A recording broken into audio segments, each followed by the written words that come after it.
Greater Hyderabad లో voting మందకొడిగా సాగుతోంది. మధ్యాహ్నం 1 గంట వరకు 20% కూడా ఓటింగ్ నమోదు కాలేదు. కేవలం 19.37% మాత్రమే ఓటింగ్ రికార్డ్ అయింది. గ్రేటర్ లోని 3 పార్లమెంట్ నియోజకవర్గాల్లోనూ ఇదే పరిస్థితి కనిపిస్తోంది. మధ్యాహ్నం 1 గంట వరకు మల్కాజ్గిరిలో 27.69% నమోదైంది. అలాగే ఇక సికింద్రాబాద్ విషయానికి వస్తే 24.91% ఓటింగ్ నమోదైంది. హైదరాబాద్ లోక్సభ నియోజకవర్గంలో 19.37% నమోదైంది. ఇక హైదరాబాద్ వ్యాప్తంగా ఉన్నటువంటి పోలింగ్ బూత్ల వద్ద మా ప్రతినిధి రవి, సతీష్ అండ్ సుధీర్ సిద్ధంగా ఉన్నారు అప్డేట్స్ అందించడానికి. ముందుగా మనం రవి దగ్గరికి వెళదాం. రవి, ఇంత మందకొడిగా పోలింగ్ నమోదవడానికి ప్రధాన కారణం ఏంటి?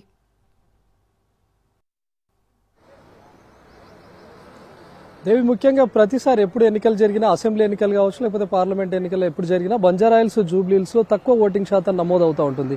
కనీసం ఈసారైనా ఎక్కువగా మొబిలైజ్ అయ్యి పోలింగ్ కేంద్రాల వద్దకు వస్తారని అనుకుంటే ఈసారి కూడా అదే పరిస్థితి కనిపిస్తుంది. ఉదయం పోలింగ్ స్టార్ట్ అవ్వకన్నా ముందు నుంచి అరగంట ముందే ఓటర్లు ఇక్కడికి వచ్చారు. కానీ ఆ తర్వాత మెల్లమెల్లగా తగ్గుతూ వచ్చింది. అంటే చాలా మంది ఎండ తీవ్రతను దృష్టిలో ఉంచుకునో లేకపోతే క్యూ ఎక్కువగా ఉంటుందనే ఉద్దేశంతోనే 7 గంటలకు పోలింగ్ స్టార్ట్ అయినా కూడా 6:30 వరకే పోలింగ్ బూత్ దగ్గరకు వచ్చి క్యూలో నిలబడి మరీ ఓటు వేశారు.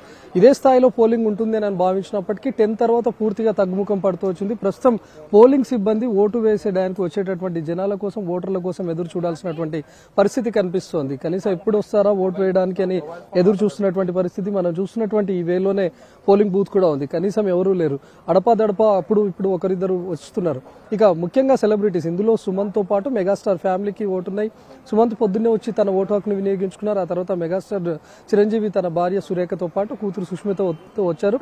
కాసేపట్లో రామ్ చరణ్ కూడా ఉపాసనతో కలిసి రాబోతున్నట్లుగా తెలుస్తోంది. మరి మొత్తం ఈ పోలింగ్ బూత్ లో 606 ఓట్లున్నాయి. ఇప్పటివరకు కేవలం 282 ఓట్లు మాత్రమే పోలింగ్ అయినట్లుగా తెలుస్తుంది. అంటే దాదాపు ఇంకా ఎక్కువ స్థాయిలో కావాల్సింది 320 వరకు ఓట్లు ఇంకా పోలింగ్ అవ్వాల్సి ఉంది. ఇప్పటికే సమయం ఆల్మోస్ట్ కూడా మించిపోయింది. కనీసం ఈరోజు ఎండ కూడా తక్కువగానే ఉంది. ఎండ తీవ్రత కూడా అంతగా లేదు. చాలా మంది మార్నింగ్ హవర్స్ లోనే వస్తారని భావించినప్పటికీ కూడా ఇప్పటి వరకు జాడలేదు. ఇంకా ప్రస్తుతం చూస్తున్నాం ఎక్కడ కూడా ఇక్కడ పోలింగ్ సిబ్బంది తప్ప కనీసం ఓటు వేయడానికి వచ్చినటువంటి వాళ్ళు మాత్రం కనిపించట్లేదు. చాలా మంది ఎక్కువగా మొబిలైజ్ చేశారు. ఈవెన్ ఈసారి కొత్తగా ఎలక్షన్ కమిషన్ కూడా ప్రతి ఒక్కరికి కాల్ చేస్తూ మీ ఓటు హక్కును వినియోగించుకోండి అని చెప్పడాన్ని కూడా మనం చూస్తున్నాం. వాళ్ళ ఓటు ఏ పోలింగ్ బూత్ లో ఉందనేది ఇప్పటికే పోలింగ్ ఏజెంట్లు కూడా వాళ్ళకి సమాచారం చేరవేశారు. కానీ వాళ్ళు పోలింగ్ కేంద్రాలకు రావాలంటేనే వెనుకాడుతున్నటువంటి పరిస్థితి.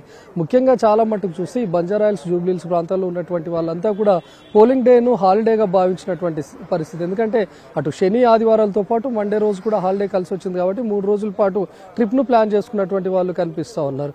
ముఖ్యంగా అసెంబ్లీ ఎన్నికల్లో మాత్రం చాలా మంది రాజకీయ నేతలు వాళ్ళని ఎక్కడున్నా కూడా పట్టుకొని వచ్చి పోలింగ్ బూత్ దాకా తీసుకొని వచ్చేందుకు మొబిలైజ్ చేస్తూ ఉంటారు. కానీ పార్లమెంట్ ఎన్నికలు వచ్చేసరికి ఆ పరిస్థితి కూడా మనకు కనిపించకపోవడంతో ముఖ్యంగా ఈ ప్రధానమైనటువంటి ఏరియాల్లో బంజారాహిల్స్, జూబ్లీహిల్స్ లాంటి ప్రాంతాల్లో ఎక్కడ కూడా మనకు ఓటింగ్ పర్సెంటేజ్ చాలా తక్కువగా కనిపిస్తుంది.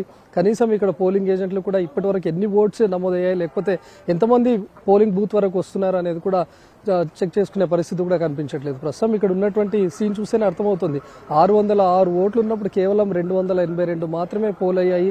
పోలింగ్ కు మరికొన్ని గంటలు మాత్రమే సమయం ఉంది. ఆల్మోస్ట్ ఎండ తీవ్రత కూడా పూర్తిగా తగ్గిపోయింది. ఈ రోజు మార్నింగ్ నుంచి కూడా ఎండ అంతగా లేదు. ఈవెన్ క్యూ లైన్ పెద్దగా ఉంటుందా అంటే అది లేదు.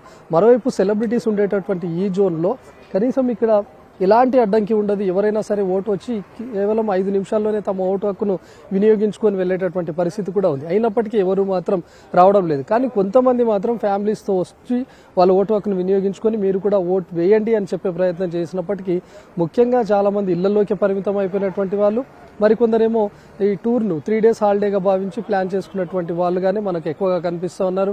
అటు సెలబ్రిటీస్ మాత్రం లాస్ట్ టైం పార్లమెంట్ ఎన్నికల్లో కొంతమంది దూరంగా ఉన్నప్పటికీ ఈసారి మాత్రం సెలబ్రిటీస్ లో కదలిక వచ్చింది. వాళ్ళు తమ ఓటు హక్కును అయితే వినియోగించుకున్నారు. కానీ మిగతా సాధారణ జనాల్లో మాత్రం పూర్తిగా ఈసారి నిర్లక్ష్యం వచ్చిందనే తెలుసుకోవచ్చు. ప్రధానంగా నేనున్నటువంటి పోలింగ్ బూత్ లో మాత్రం పూర్తిగా పోలింగ్ పర్సెంటేజ్ లేదు. ఓటర్ల కోసం పోలింగ్ సిబ్బంది ఎదురు చూడాల్సినటువంటి పరిస్థితి కనిపిస్తుంది. ఆల్ రైట్ రవి, మీరు 1 నిమిషం హోల్డ్ లో